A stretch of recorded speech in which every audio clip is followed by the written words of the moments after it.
ગૌચરના જમીનના હડપના કરનાર ભૂમિયાફિયા ઉપર અધિકારી અને વત અધિકારીઓની રહેમ નજર।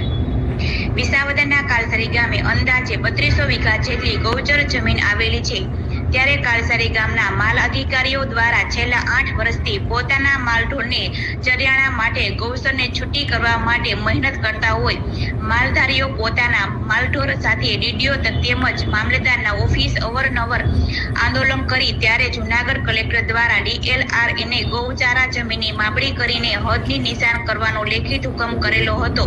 ત્યારે તારીખ 9/8/2023ના રોજ DLR દ્વારા કાલસારી ગૌચરની જમીનની માપણી ચાલુ કરી તેને આજે 1 વર્ષ થયું છતાં પણ DLR પોતાની કામગીરી પૂર્ણ કરેલ નથી। અમુક જગ્યાઓ પર માપણી કરી હદ નિશાન કરેલી તે હદ નિશાન ભૂમિફિયાઓ દ્વારા ફેરવીને પાછું ગૌચર જમીનની વાવેતર કરી દીધું, ત્યારે આ બાબતની રજૂઆત માલધારીઓ દ્વારા ટ્વીટ કરેલી। અમારો પ્રશ્ન એ છે, આ હદ નિશાન નાખી ગયા તો પાછું વાવી દે છે। આમાં લેમોલેશન આલી ગયું છે, હંધું કમ્પ્લીટ થઈ ગયું, પાછી વાડ થઈ ગઈ છે। તો આમાં સરપંચને રાજ્ય પ્રેશરના હિસાબે કામ નથી થવા દેતા અને અમારે ગામમાં ખોટી ઘસાઘસી થાય, અમારી માથે કેસ દાખલ થાય છે। તો અમે સારવા આવી છે, આ પેક કરી દે છે, આ લેમોલેશન આલી ગયેલું આ હંધું છે, તો અમને પેક કરી દીધું, ખાંભા કાઢી નાખેલા છે, તમને બતાવ્યા હંજી ખાંભા કાઢી નાખ્યા છે। તો આમાં અમારે જવું ક્યાં? અહીંયા સારવાર કેસ થાય તો અમારે ક્યાં જવાનું?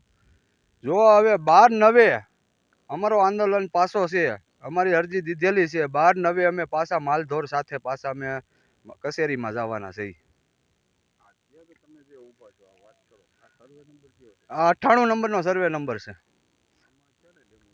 આપણે 15 તારીખે આપણે જે 10/7 આમાં ડેમોલેશન થયું છે અને 15 તારીખે પ્રાંત સાહેબ આવીને કહી ગયા છે, ગામમાં મિટિંગ આપી કે ભાઈ 7 દિવસમાં તમને છૂટું કરી દેવું ડેમોલેશન, જ્યાં વાવેતર હોય ત્યાં 7 દિવસની નોટિસો આપી છે। મહિનો દોઢ મહિના થઈ ગયા તો હજી આનું કાંઈ કાર્યવાહી થઈ નથી।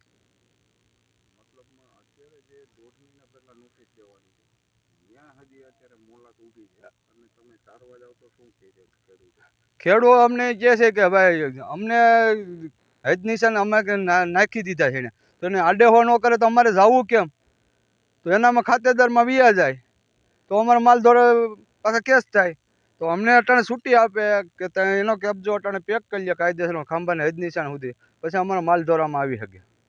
અમારી માંગ એટલી છે, આ 1.5 મહિના થયા નોટિસો આપી દીધી 7-8 દિવસની, ક્યાંય કબજો હટ્યો નથી। એક ઠેકાણે બુલડોઝર 98 નંબરમાં મારવામાં આવ્યું હતું, ત્યાં પાછો કબજો પેક થઈ ગયો, જોઈ લો।